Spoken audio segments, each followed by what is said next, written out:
don't be complacent. It doesn't matter like how good you think you are, or maybe you're beating everyone else.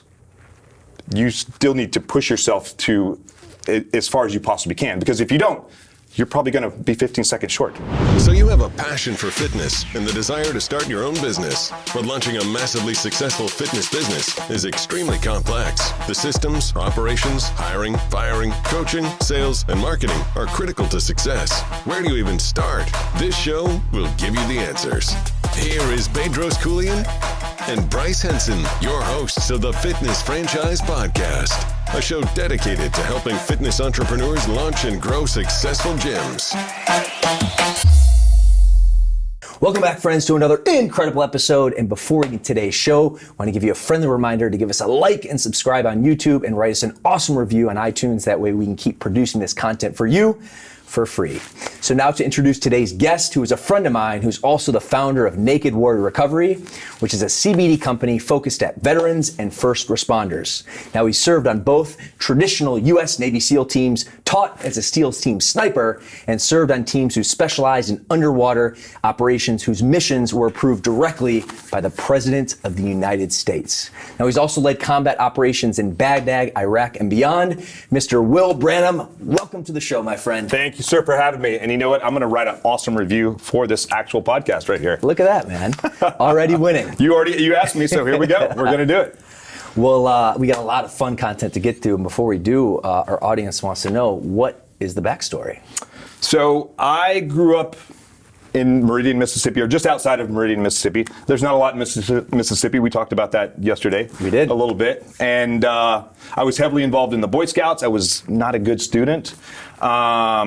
But I liked the outdoors. I liked shooting. I liked swimming. I liked hunting. And I always knew that I wanted to be part of something that was bigger than me.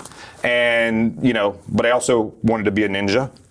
And I knew I wanted to be some sort of I didn't know what Special Forces was back then because we didn't have the internet. I had 4 channels on my television.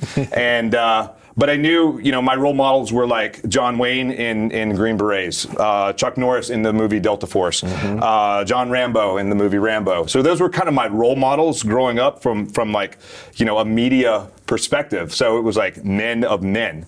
And they were, part of some sort of elite, highly capable military unit, and I always wanted to be part of that, but I didn't really know what part. There was no real direction, and so I went to a national jamboree one year, which is held every 4 years. It was in Fort A.P. Hill, Virginia, and my Boy Scout troop, there were only a few of us that were going, and so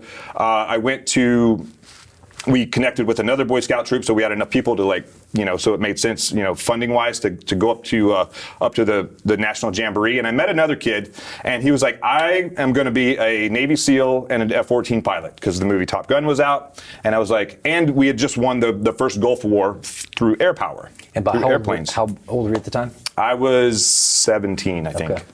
And at this point, and he was like, well, and I'm like, so what's a Navy SEAL? He's like, oh, they're like special forces. They're the best of the best. They jump out of airplanes. They scuba dive. They fast rope. I'm like, what's a fast rope?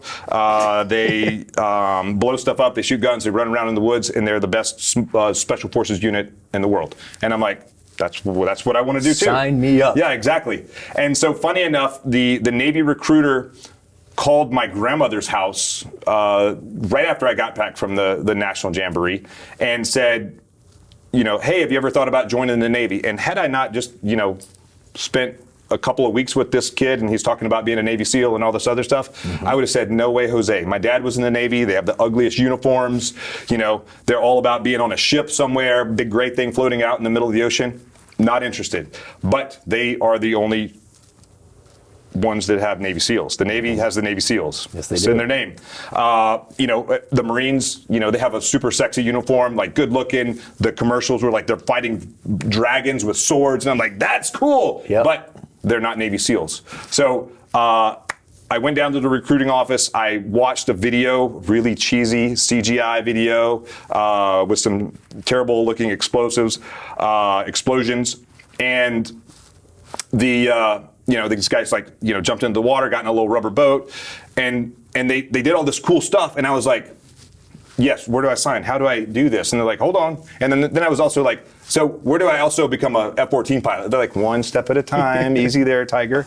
And so I joined the Navy really before I graduated high school in the delayed entry program.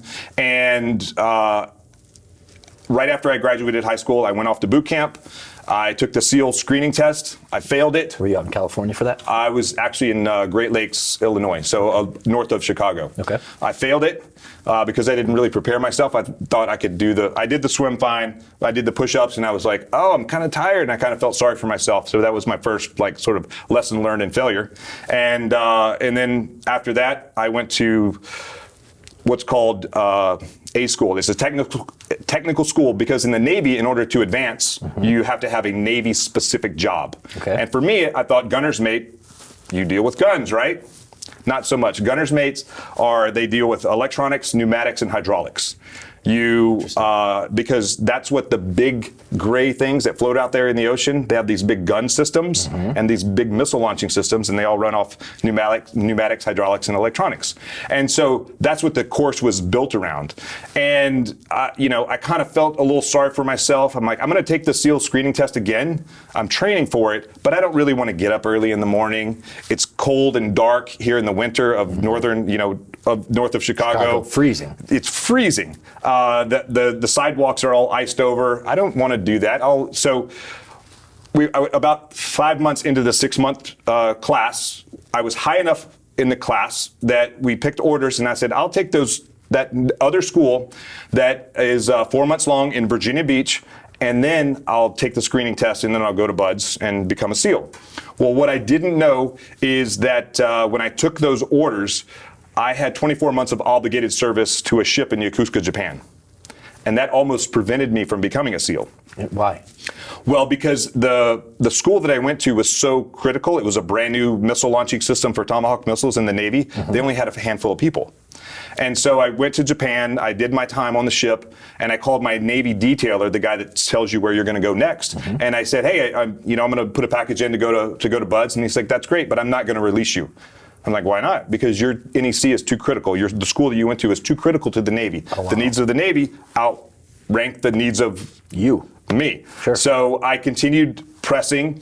I took the screening test again. I failed it the second time that I took it. But it was a little bit of that failure was a little bit of ego. So I took it with a bunch of other guys. So I was the only guy taking the screening test to become a SEAL. The other guys, there were 8 other guys. They were either wanted to be Navy divers or Navy EOD.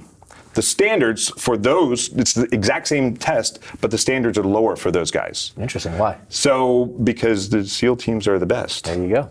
So if you want to be with the best, you have to outperform everyone else. You can't have a mediocre standard. You have to have the highest standard. And really the standards that they put out are, they're the bare minimum to become a SEAL. So I, the screening test, and I look at it now and I'm like, it's so easy. Like, how did I possibly fail that? But it's a swim, it's a 500-yard swim, side stroke or breaststroke.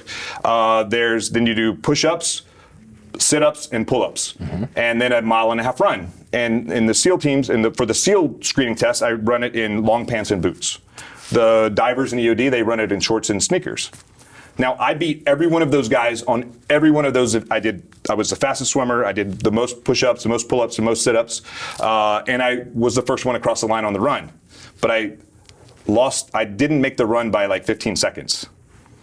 I was like, I got this, like I'm beating everyone, and I was just kind of cruising towards the end, not crushing it, not trying to crush the run. Yeah. And so, because I was a little bit complacent, a little bit lackadaisical, I failed. So you beat the other crew, but because of the SEAL team standards, you did not pass. Right. And these are minimum standards. So what's the lesson there? Is to always try to be awesome. Don't be complacent. It doesn't matter how good you think you are, or maybe you're beating everyone else. You still need to push yourself to as far as you possibly can, because if you don't, you're probably going to be 15 seconds short. Just like you did. Not quite enough. Yeah. And so that was a lesson. That was another lesson that I learned. The next time I took it, there was no way I was taking any chances, and I was pretty much heaving as I threw, dry heaving as I came across the finish line. But I was like, that was just not happening again. And so I submitted a package. I did all the medical stuff and submitted it to the detailers, to the SEAL detailers, and I called them up and I'm like, hey, can you let me know what's going on here? And they're like, okay, your detailer has to release you before we can write you orders. And so I called my detailer again, and he's like, nope, you're too critical. I'm like, well, I'll get out if you don't let me go. I was bluffing, of course. And he's like, okay, get out. I'm like, oh, that didn't work. Called your bluff. So fast forward another month or two, and the Chief of Naval Operations is the most senior guy in the Navy. So there's only two people more senior to him, and that's the Secretary of Defense and the President of the United States. Okay.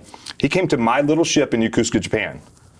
And people kind of prepped me. They're like, hey, this guy, he's a common sense leader. If someone brings up a policy or a rule that doesn't make sense, he'll change it on the spot.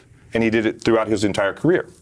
And so they're like, you should ask him if he'll let you go to Buds. And I'm like, okay, I'm a E nobody. I'm a super whatever. I'm nobody on the ship. E is in enlisted? Enlisted, yeah. I'm an E4, so I'm pretty close to the bottom. Yep. What do I have to lose? So.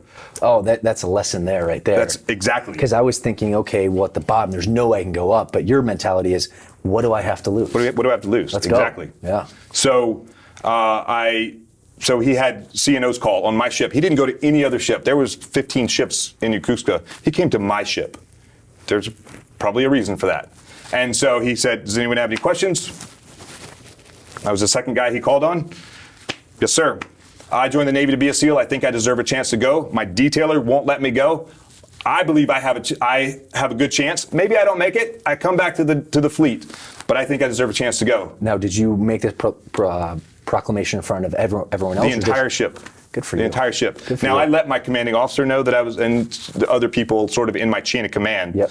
because they knew my struggles. They knew that I wanted to be a SEAL, and I was just running into brick walls. Okay, those are failures, and you just learn off those failures. No big deal, as long as you don't quit. And so now I have an opportunity. I asked the man, the most senior guy in the Navy, can I go to Buds? Can I go be a Navy SEAL? And he said, first he turns to my commanding officer and he says, is he a good guy? And my commanding officer said, yeah, he was the sailor of the quarter this quarter. He's like, check. Turns back to me and says, you'll be in the first class after your PRD, which is planned rotational date. 6 weeks later, I'm off to California.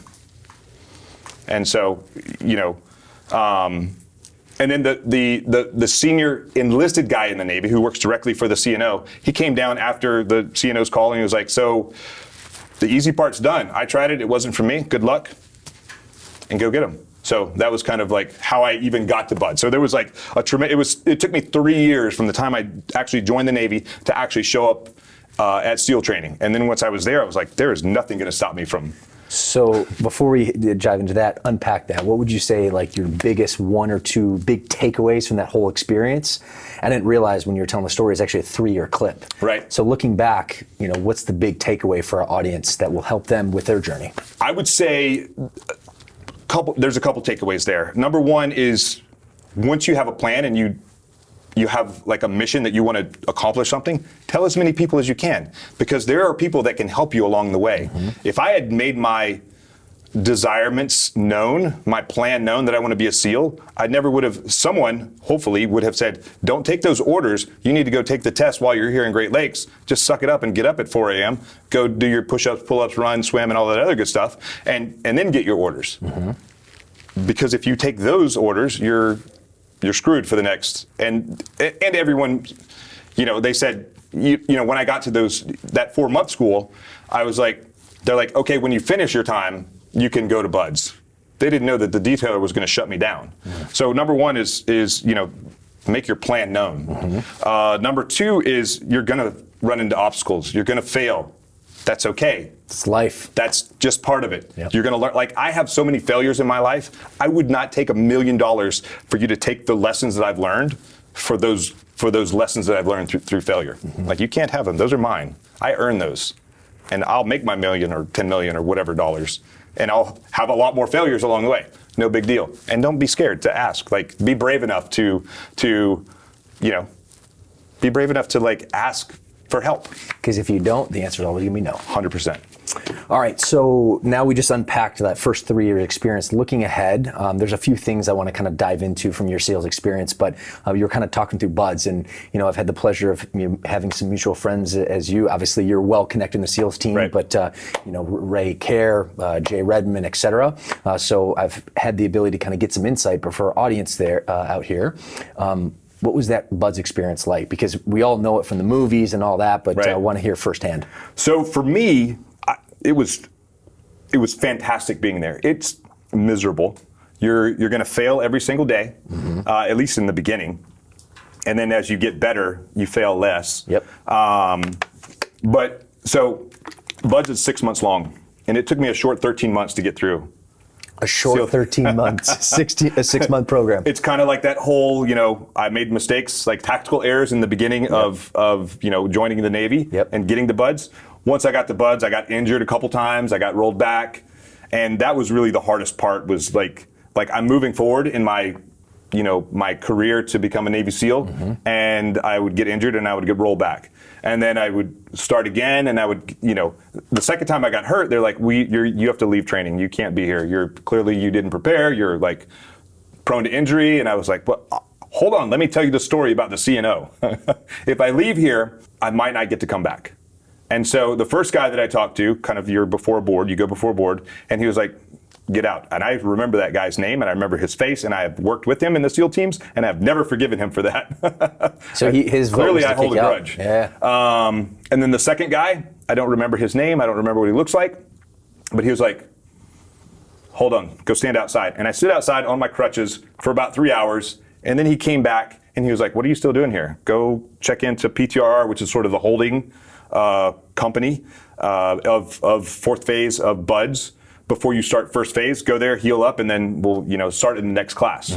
So I started the next class, but I hadn't healed from my injury. And in the back of my mind, I'm like, I can't, they're not going to roll me again. They're going to kick me out. So I went through all of first phase limping because no one knows really what my injury was, but my knee just didn't work. Like it didn't hold any weight. Like there was no fracture, there was no nothing. Maybe there's some weird soft tissue, something going on there. But if I were to stand on my left leg, I would just collapse. So I couldn't put any weight on it. So you run in buds everywhere. You run 10, 12 miles a day. So this isn't calculating then. How did you get through this? I just grind. And you have all these events that you have to pass. You have, drown proofing where they tie you up and throw you in the water. You have 2-mile ocean swims. You have 4-mile timed runs. You have to run the obstacle course.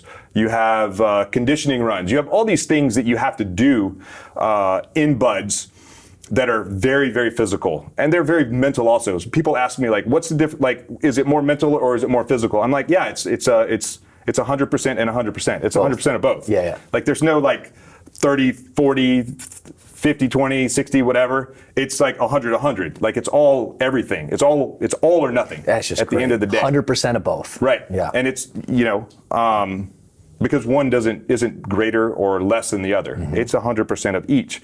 And so I had failed a couple of my 4-mile timed runs because I couldn't run that fast. I was injured. What's the time that you have to make it? I think in the beginning it's an 8-minute mile. Okay. So it's like 32 minutes. Okay.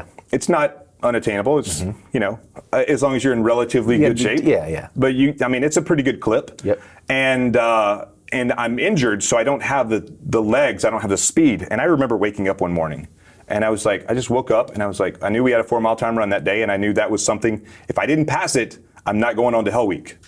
So I have to pass the run. Which Hell Week is the grand finale? Hell Week, actually it's not, and I'll kind of go into that in a minute. It is for like first phase. It's not even the grand finale, it's just a good attrition builder. But I woke up one morning and I was just like I popped out of bed and I'm like, I'm going to crush that run. You get up at 4:30 in the morning, get everything ready. And so we were doing the run after lunch. I stayed back instead of like running, it's a mile to the galley to eat and then a mile run back, and you run as a class in a big group. So you're running 6 miles a day just to eat. And then you do all the other running that you do and swimming. And And so I stayed back. I worked on boats to get ready for it. So we're going to do a 4-mile time run, and then we're going to take the rubber boats out and like push through the surf and flip them over and do little, boat games that get you wet and miserable and things like that. All fun stuff. And make you a little bit stronger. And all you got to do is keep going. And so I was just like, I knew I had that mindset, and everyone knew that I was gimping around. I was taking 1,600 milligrams of ibuprofen 3 times a day. Breakfast, lunch, and dinner. So I'm sure my liver is trashed just from that. But so everyone knew I was limping around, and they're like, "We'll see if he makes it."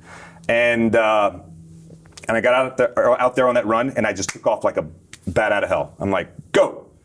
I'm still limping, but somehow I was able to like limp a little bit faster, and I got across with like about a minute and a half to spare. And I was like, "Wow, that's cool." Hell yeah. So that got me into Hell Week. That allowed me to, because I passed enough events to get to Hell Week. 'Cause like some guys don't quit per se, like go ring the bell. Okay. Some people just fail the timed events. Interesting. So had I not passed that last 4-mile time run, You're gone. I was getting kicked out. Because you think, in the movies, it's everyone who rings the bell, Right. but it's more complicated than Right. that. Yeah. And some people, they will maybe get injured, and it's like, oh, sorry, I can't go on, and they make excuses. So they didn't have to quote unquote ring They the didn't bell. quit, right? But they did. Or they didn't pass enough. If you don't pass the physical events, like again, it's 100-100, and if you're not passing those physical events, that means that you're kind of quitting on yourself.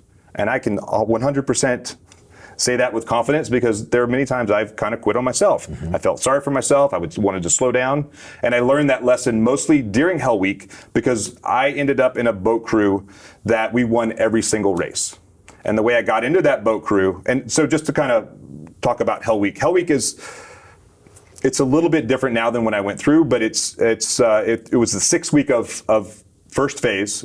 Again, Bud's is 6 months long. This was like week number 6. And so it's 5.5 days of no sleep. And you're running.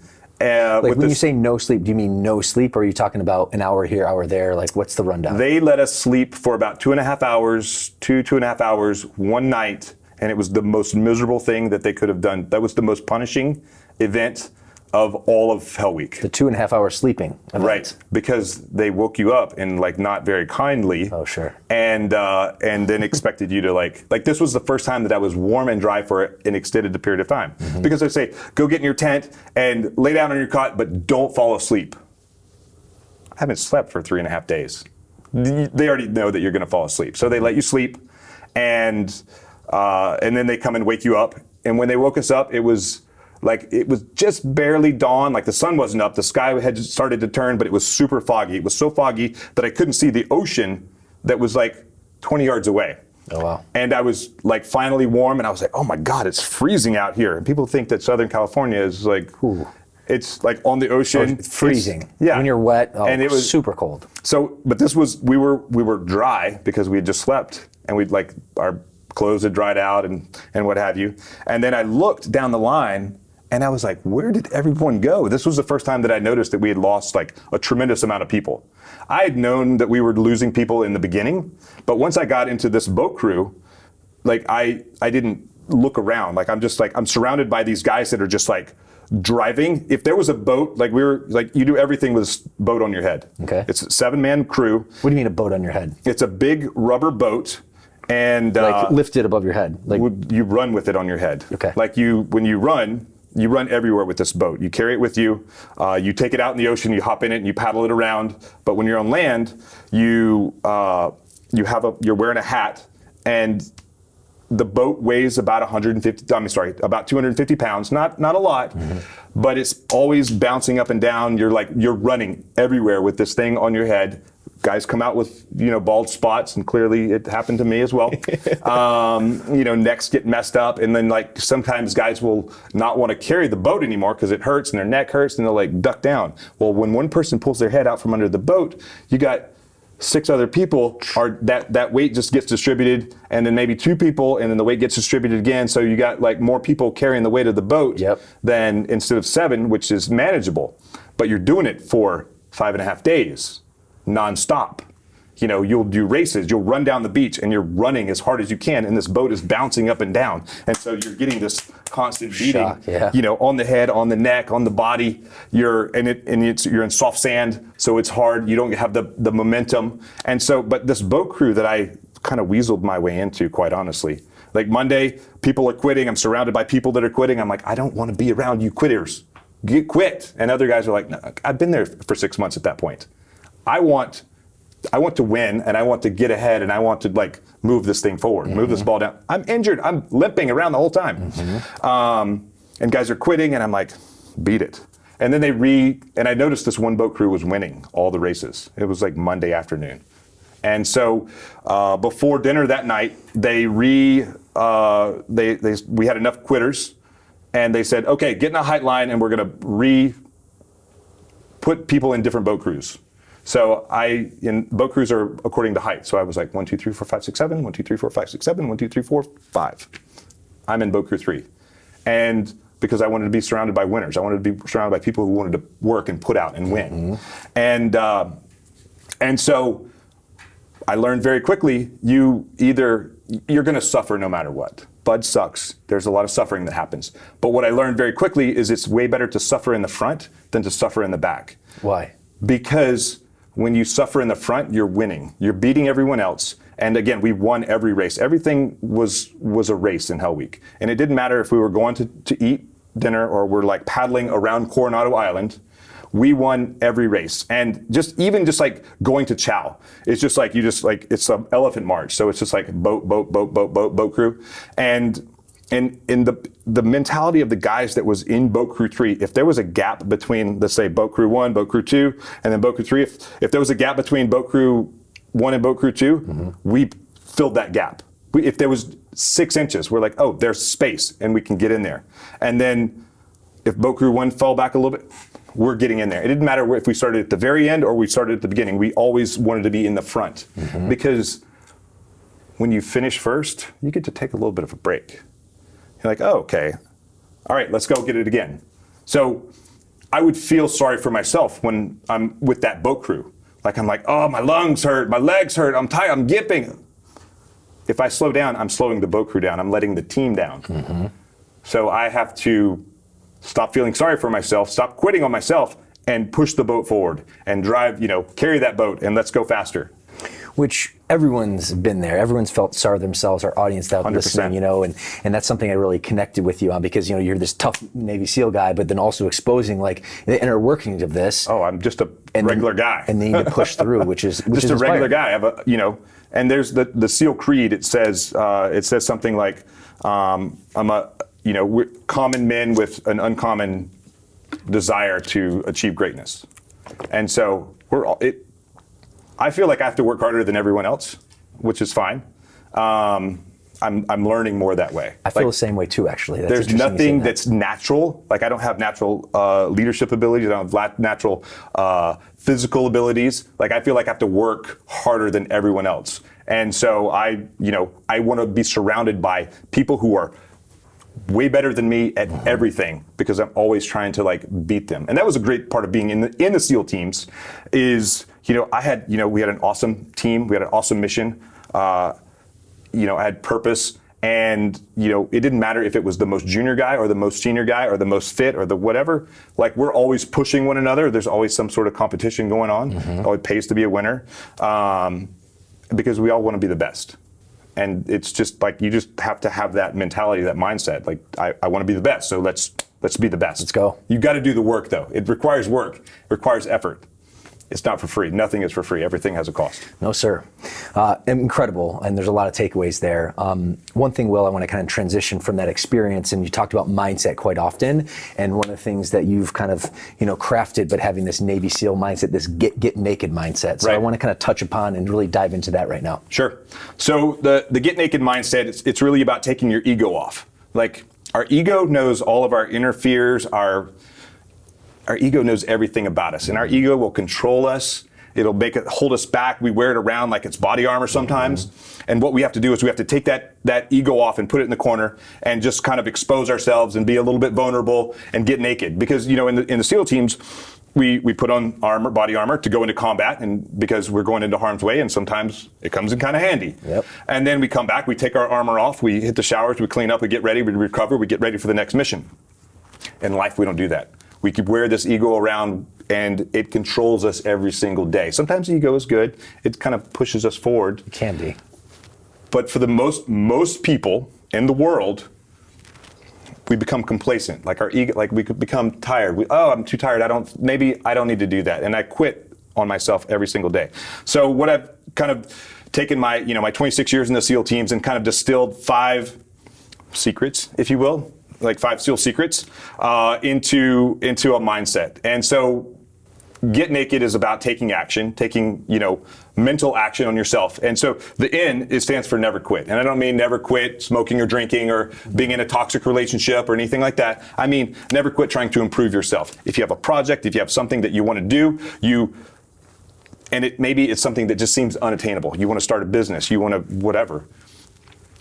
Those are hard things. Very. Completing SEAL training is hard. Very. But what you do is you break it up into smaller pieces. And so I learned this lesson in SEER school, in Prisoner of War school. In what school? SEER. It stands for survive, evade, resist, and escape. So survive, you're without a team and you're kind of alone and unafraid. Live off the land until you can be rescued. Evade the enemy who's trying to find you. If you get captured, you resist the enemy by not telling them, secrets, or not, complying with whatever they say, and then you try to escape their custody.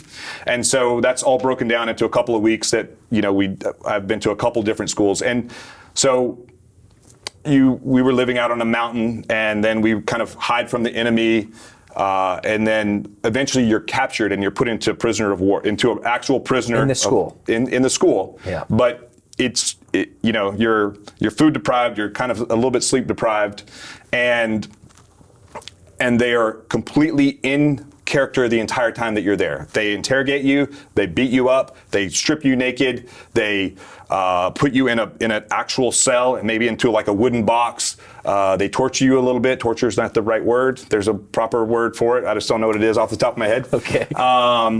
And they try to make you comply with what they want. Yep. And what they teach us is to resist a little bit. Like, don't go full on resistant, because they'll just kill you. Yeah. You're no longer valuable to them.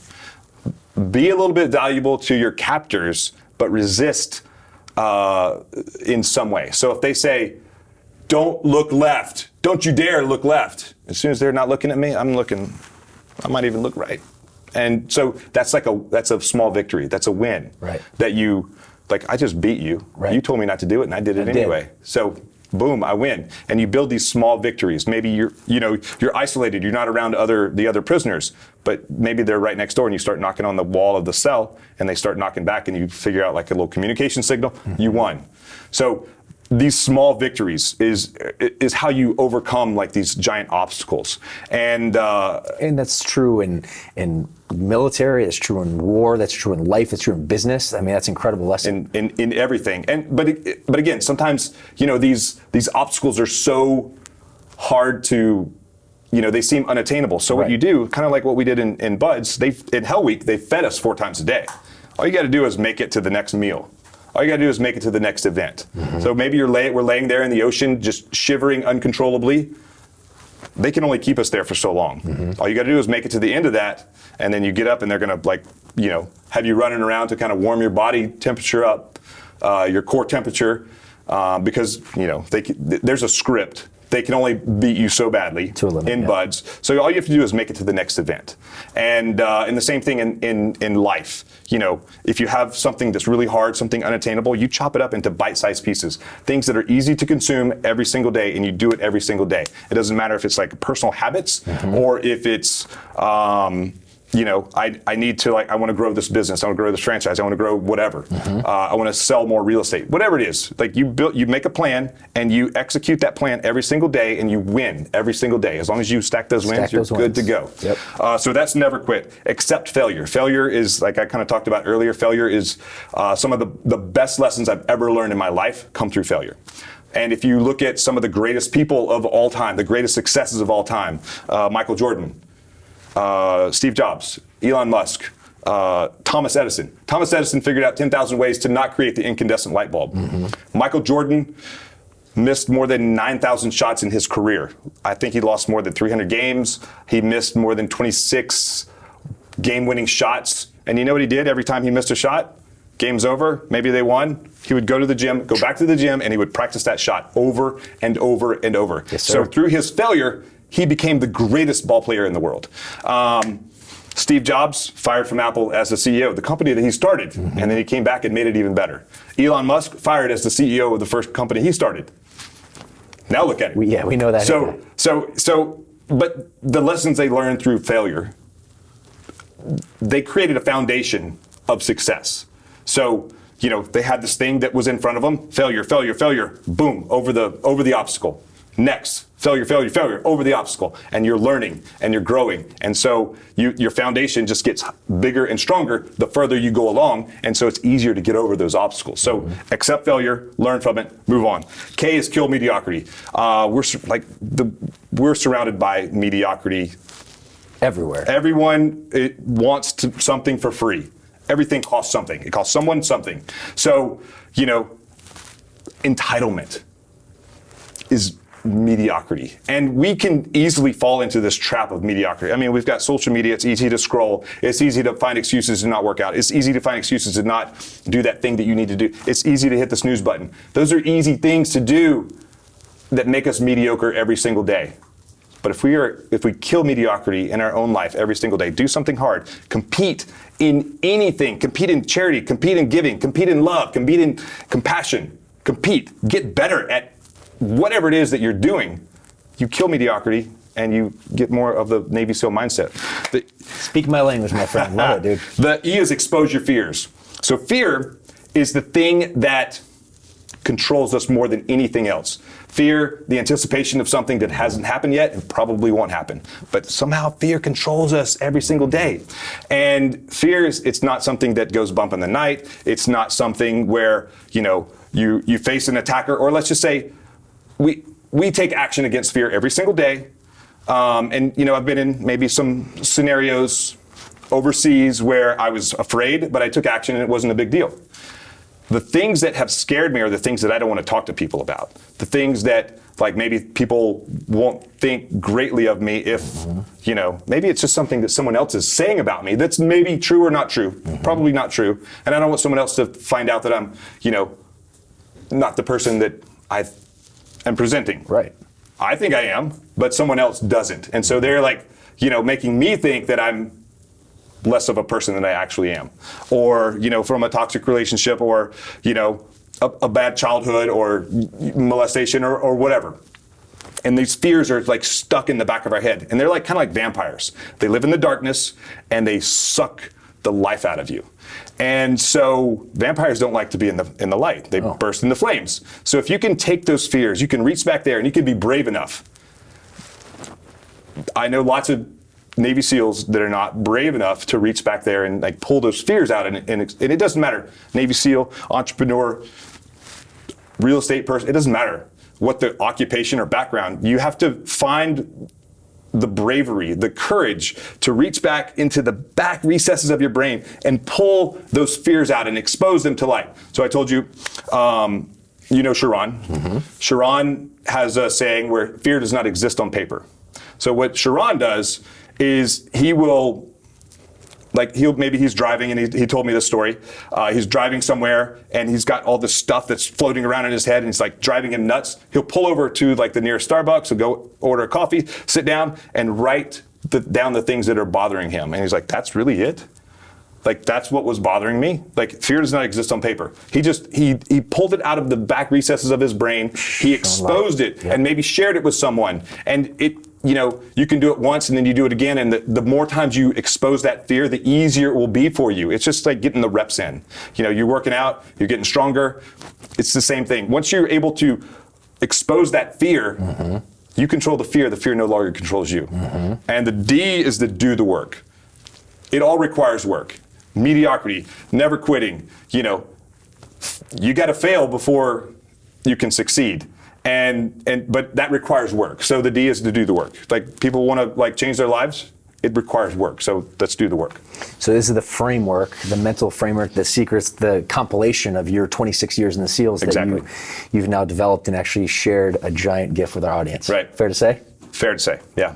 So, pulling that string a little bit more and kind of now transitioning, from your SEAL career and now to the, civilian life and business efforts, you've now launched, your Naked Warrior Recovery company. So, want to hear a little bit about that, what it is, what the mission is, and if you can kind of, give us some insight. So, Naked Warrior Recovery, it's a CBD company, supplement company, and the reason I started the company is because CBD had a hugely positive impact on my life. So I was, and this is a little bit of vulnerability here. Sure. When I got out of the SEAL teams, I lost my mission, I lost my purpose, I lost family, really. Because once you walk out the door, you can never walk back in. There's a bond, but you're not part of that mission anymore. You're talking about the SEAL team. In the SEAL team, yeah. I'm not part of the military anymore. I'm like, I don't have that. I don't have those resources. I don't have, now I'm a complete outsider. Yeah. And I have other baggage. I call it baggage. I don't call it PTSD. I don't call it whatever. I just call it baggage. We all have baggage, and it doesn't matter really what it is. It comes in the form of some sort of baggage. We carry it around with us. Yep. And it can come from toxic relationships. It can come from traumatic events. It can come from whatever. And so I had a lot of baggage. Still do, but But who doesn't, though? Right. And so, but I had a lot of negative self-talk. And so what I would do is I would just drink myself to sleep at night, just because I can't go to sleep, I can't whatever. I'm just many glasses of vodka to turn off the noise, dull it out, pharmaceuticals, and so that's how I dealt with it. And so Ray gave me my first bottle of CBD. I was having lunch with Ray. I was in Virginia, and I said, "Hey, I think I want to try CBD. I'm going to go see if I can find some while I'm here in Virginia, because I think what we have in Hawaii might not be as good as what you have here." Mm-hmm. And he's like, "You want CBD? I've got some at home." So I went home. I got some, and he gave me a bottle that night. I used it for the next probably 30 days. And what I didn't notice a lot right in the beginning. What I noticed is water boils at 212 degrees. Mm-hmm. I was living about 210 degrees. So that didn't take much. My fuse was very short. It didn't take much for me to, any trigger at all. Boom, gone. I'm over the edge. And so what I noticed after about 30 days is I went from 210 to 205 to 200 to 195, 190, something like that. I just noticed my fuse was longer. And then I stopped taking CBD because I ran out, and I started getting closer to that boiling point again. And so I tried a different brand, and then I started moving away, and I was like, okay, maybe there's something to this. And so actually it was the Empire Business Summit where I met someone in the CBD industry, and she was like, so do you want to do A to B, B to B, B to C? I'm like, I want to do CBD. That's what I want. The CBD. And again, I'm looking for purpose. I'm looking for mission. I'm looking for what's my why? Yeah. Again. And so, I dove into the industry. I found out very quickly the industry is pretty dirty. It's cleaning up. In what way? So the FDA has gone out and done so CBD it's a brand new industry. Right. It became legal December 20th of 2018 when the Congress passed the Farm Bill that made hemp legal. So hemp is where CBD comes from. And the definition of hemp is basically it's a cannabis plant that has 0.3% or less THC in it. Mm-hmm. So what people were doing, they're like, oh, CBD is legal. It was kind of a little black market thing on kind of going for a while. Yeah. A lot of people with epilepsy and things like that were using products, and then it became legal, and so everyone's selling CBD. They're extracting it in their third bedroom, in their garage, in their whatever. So the FDA went out and did a bunch of spot checks. And what they found is most products, more than 70%, had high levels of either they didn't have any CBD in them at all. They had not the CBD they said they had in them. They had high levels of THC above the legal limit, so they're extracting it from marijuana. High levels of toxins, heavy metals, mercury, arsenic, things like that. So you're putting something into your body to be a medicine, but you're actually putting poisons into your body. So. The way that people were extracting the CBD was through using like solvents like turpentine and things like that. So those were actually in the CBD products that the FDA went out and found. And so when I started digging into it and getting ready to start my own company, and actually the kind of funny story about that is, I wanted to really work for this girl in her CBD company, but she wasn't really ready to bring me on or anything like that. Okay. And then she's like, well, why don't you start your own company? And I was like, I don't know how to do that. She's like, you're a Navy SEAL. You can figure it out. You can figure that out. Oh my God. Okay, you're right. So she pulled my man card, and so I went and figured it out. And so what I did is I went out and found the highest quality suppliers in the market, and all of our products are third-party, independently lab, third-party tested twice. So we extract the CBD from the hemp plant. We send it off to get the oil to get tested. Then we turn it into an actual product, so either a tincture, some sort of topical, gummies, or like a little pill, soft gel, and that final product gets tested again, third-party tested. Even some of the biggest names, CBD names out there, don't do that high of a. They'll test the product when the oil when they extract it, but they don't test the final product. Who knows if some sort of contamination happens somewhere in the manufacturing process, because we have found that to happen. Okay. And so we've basically we have the highest quality product on the market. There are other good products. I think ours is one of the best. As you should. As I should. I wouldn't be selling it if I didn't believe in it. So I can feel your conviction, and I want to portray that to the audience as well. Right. And so part of our mission at Naked Warrior Recovery, CBD helped me. It helped me in such a positive way. I started looking, like now I'm trying to figure out my why. And I looked at my background. I'm a veteran, and then I looked at other veterans. Can other veterans, do they have the same issues that I have? Mm-hmm. And what I found is 22 veterans take their lives every single day. Yeah. And so our mission is 22-0. We've lost more veterans to suicide than we have in 20 years of sustained combat. And so much that as I was thinking about this, just even the other day, my dad committed suicide. He's one of those 22 a day. So that makes it even more personal for me. So. Sorry to hear that. Woo! That's what it's about, man. So, kind of unpacking that, as it relates to our audience being in the gym space, being in the fitness space, we have many, and actually two good friends of mine, Justin and Gina, have our San Diego location, and, they're veterans. Why is recovery and why is CBD so important, to life, but also, gym owners?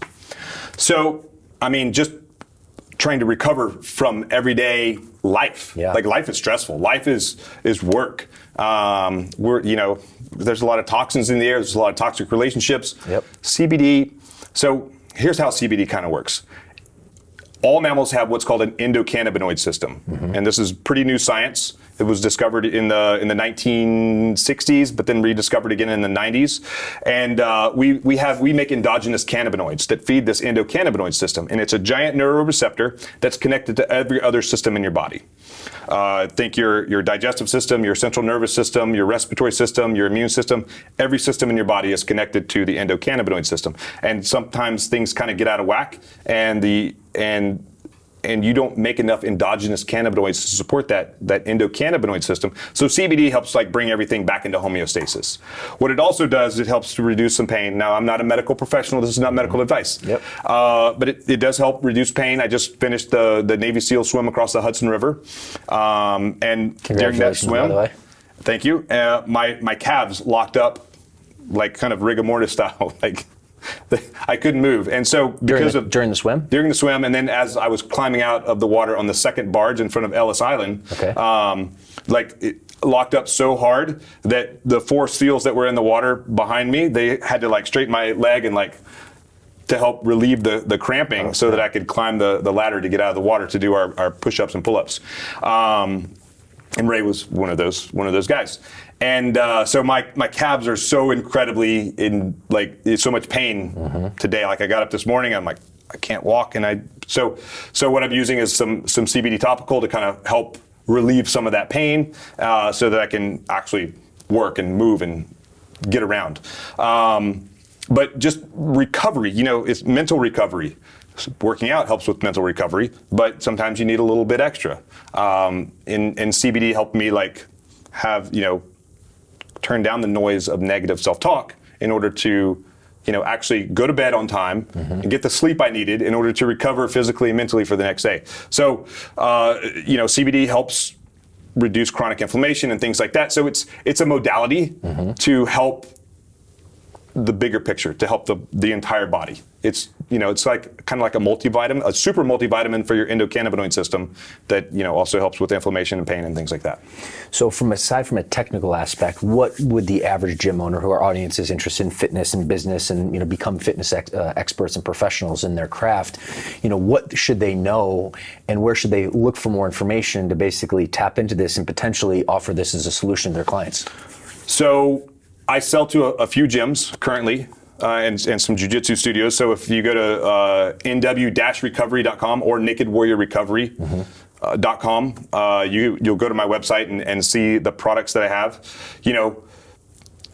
One of the reasons that I really like CBD is it does help me get a little bit better sleep at night, because when you're working out, you're breaking your body down. Right. And the way that I think the two best ways to recover is get good sleep at night and fasting. And fasting. And we talked a little bit about this because Right. I do, and I haven't done it to date this year, but I usually practice a 48-hour fast, Right. intermittent fasting, about once a month. And you were talking just about the huge benefits. And I do it for mental clarity, for a practice of mental discipline, but recovery isn't something I've heard of. How does that help with that? So when you're fasting, you're changing some chemistry and physiology of your body. Yep. You're also working on mindset as well, kind of like what you just mentioned. Because, food controls us. We don't control food because, I feel a little hungry, let me get a snack. Yep. Rather than, you're actually not hungry. That's just a chemical that's happening in your brain that said, because you're used to eating. You're used to eating. You're used to eating. So and diabetes and all these other things are huge, actual epidemics in the country. I mean, the obesity is the actual pandemic that we should all Right. be scared about for that reason. But continue. And so fasting, not only do you get the metabolic benefits, you kind of do like a hard reset of your body. So when I fast, I do generally, I do OMAD Monday. So I do one meal a day every Monday. And then once a quarter, I'll do either a 3-day fast or a 5-day fast. And when I say fast, I consume, some super greens, I consume our CBD energy drink, and then black coffee or tea or something like that. And that's all I consume if I'm doing a 3-day fast. If I'm doing a 5-day fast, towards the end, I might throw in some bone broth, along with those things, I'm not trying to do like a major caloric, I'm not trying to shred up or anything like that. Yeah. I'm just, working on my mindset and just kind of recalibrating hormones and things like that, because the body has to adjust. It's a stress. Yeah. And stress is good, but too much stress is bad. So you apply these stresses, your body has to adapt to it, and then you become stronger at the end of it. And as long as you actually do the recovery work. Right. And I think now it's so interesting, especially, not only in the fitness industry, but across the board. I guess specifically, there's so much focus on just breaking your body down and running, grinding. And Right. that's so important. And I'm preaching to the choir because I feel like that's calling the kettle black. But what I really think in the next, 5 to 10 years, what we're going to see is a lot of more focus on recovery. Right. So this is just kind of par for the course, Right. and really speaking to our audience directly. And we have this kind of just what you just said. We have this culture of just grind and sleep deprivation. I don't need to sleep. I only need 4 hours of sleep. I'm up at 4 a.m. I'm just grinding until midnight. When did that become okay? Yeah. The repercussions of that alone are, as worse than, drinking myself to sleep at night. Yep. Because the body doesn't have time to heal. It doesn't have, sleep is where the brain actually cleans itself. And it gets rid of all the crap that's in there, toxins. It's also where it lays long-term memories is during sleep. Sleep is the most critical thing that you can do for your recovery. Totally. Bar none. You can do ice baths and cold thermogenesis and things like that. But if you're not getting the foundation, the basics of sleep, and my sleep sucks. I've got some products that help me. Does CBD help with that? See, it does. It helps me, and I have a product. It's called Sleep, and it has CBD, CBN, which is another minor cannabinoid that's really the sedative molecule of the hemp plant, and then some melatonin in it. Okay. And I take 1 or 2 of those a night. If I'm generally, if I get tired, I can push through, and then I have a second wind, and I'm up till 1 a.m. doing. I'm not really being productive. I'm just like spinning my wheels. Yeah, wired. Yeah. But I'm like, but when I take this product, I get tired, and I never get that second wind. So I'm just like, okay, you win. I'm going to go to bed now, and then I get the sleep that I need, and I get up the next morning, and then then off to the races. Exactly. Man, there's a lot of huge takeaways for our audience here, Will. This has been really, really good. I want to transition now. You've been so gracious with your time to lightning round so you can impart some big knowledge bombs before we go, if you're up for it. Let's do it. All right, cool. So first one, and you've talked a lot about the skill acquisition over the time, but what would you say is your unique zone of genius? Why have you been successful in the SEAL teams and now in business?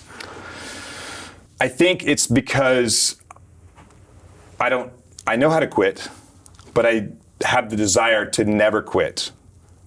Sometimes it can be a bad thing. It can be a little bit, take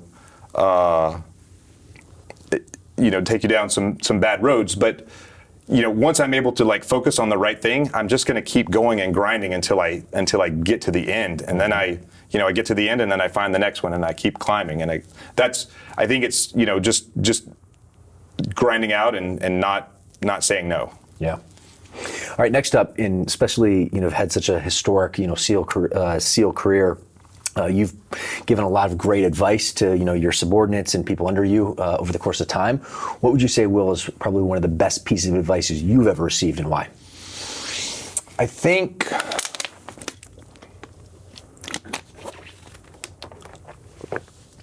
it's okay to change your mind. It's okay to ask for help. Those are two different pieces of advice, but. I think, I've always been afraid to ask for help.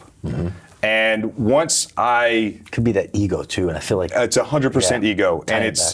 And the lesson that I learned was there was a SEAL, and I looked up to him, like everyone looked up to him. Like he's unstoppable, he's bulletproof, no one, he's the man. The guy.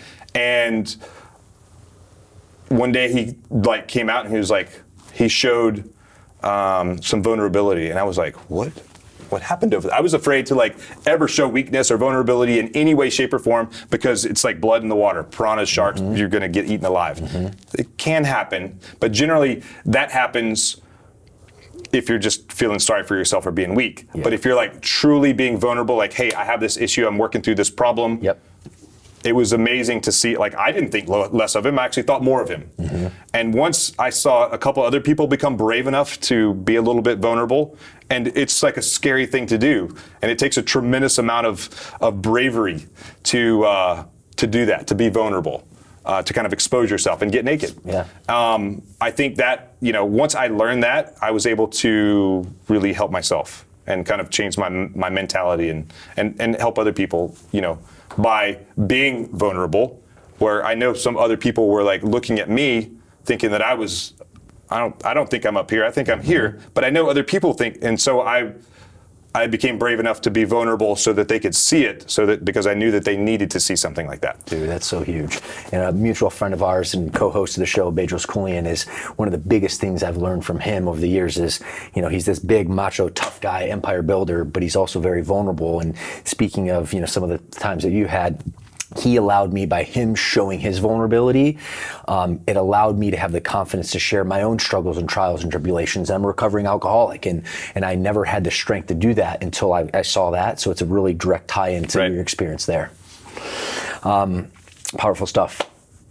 Next up, I got a few more on the deck. Habits, and super important.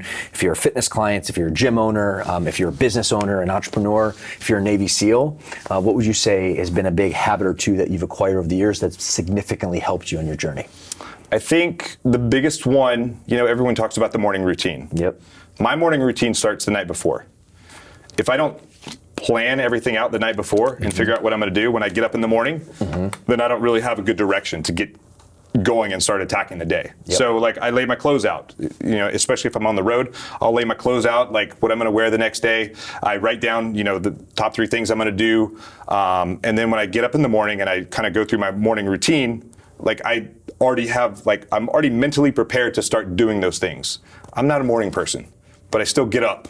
Still do it. like I'm more of a morning person now than I was when I was in the military. 26 years, I'm like, I hate getting up. I don't want to do it. Oh. And now I'm out and I'm like, I need to get up. I need to get up and get after it. Yeah. And so I think that's a weird habit that I have now. Like you can ask any of my family, they're like, you do not ever want to get up in the morning. And now I'm like, I'm up, let's go.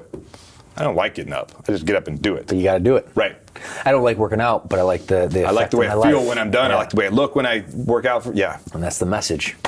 All right, this is an interesting one, and being your SEAL here, and we talked a little bit about this earlier, but what is the strangest, probably unknown fact, to the outside world within the SEALs team that, is just a strange thing that, civilians don't know about the SEALs team? That most SEALs are not great swimmers.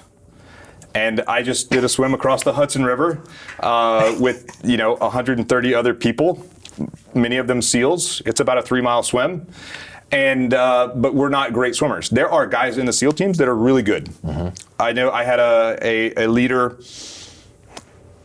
midway through my career. He was an Olympic swimmer. Mm-hmm. He didn't go to the Olympics because the U.S. pulled out that year.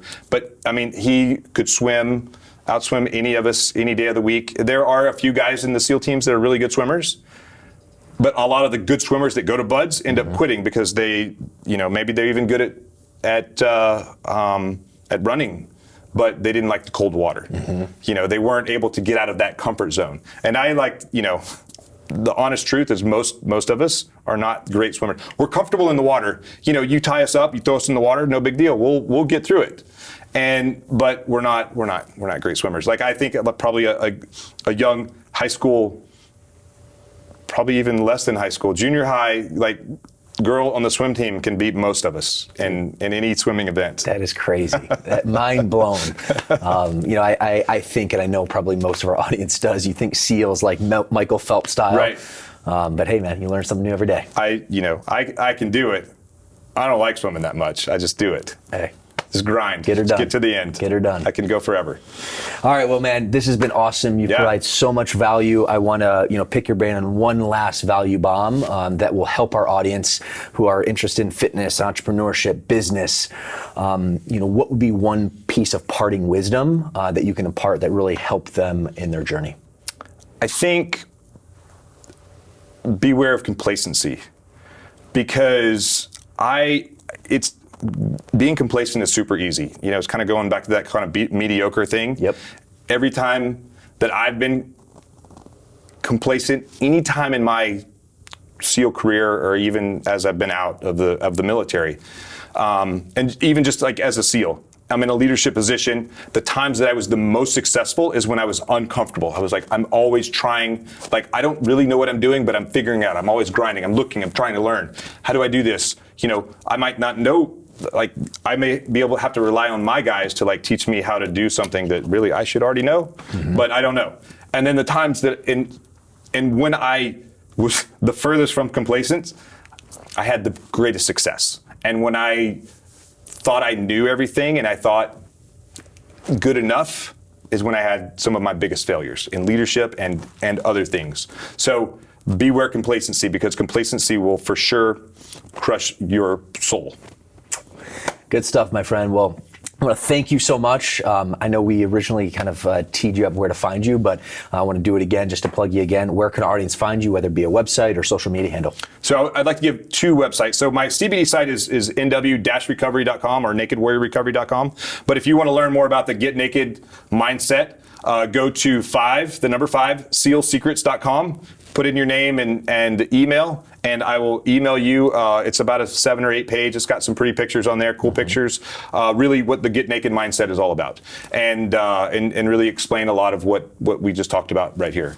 And I actually print that out. I have it printed out. I carry it around in a folder, and I go back and review it sometimes, just because I'm like, what is that again?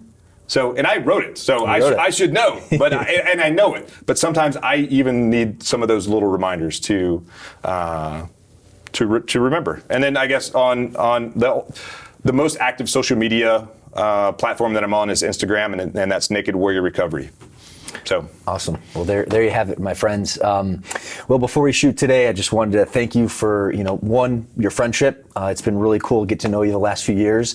Thank you for your time. I know you live out in Hawaii, you're out in New York, and you came to visit us here in studio in Southern California. But, more than that, I want to thank you for your service, your heart, your determination, and your vulnerability. And I learned a lot from you today. I know our audience did as well, and I want to appreciate you for the man you are.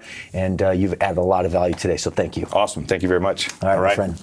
Well, friends, I know you got a ton of value today. I learned a lot. I know you did as well. So as always, go ahead and give us a like and subscribe on YouTube and write us an awesome 5-star review on iTunes. That way we can keep producing this content for free. That's all. And thanks again, Will. Awesome. Thank you, sir.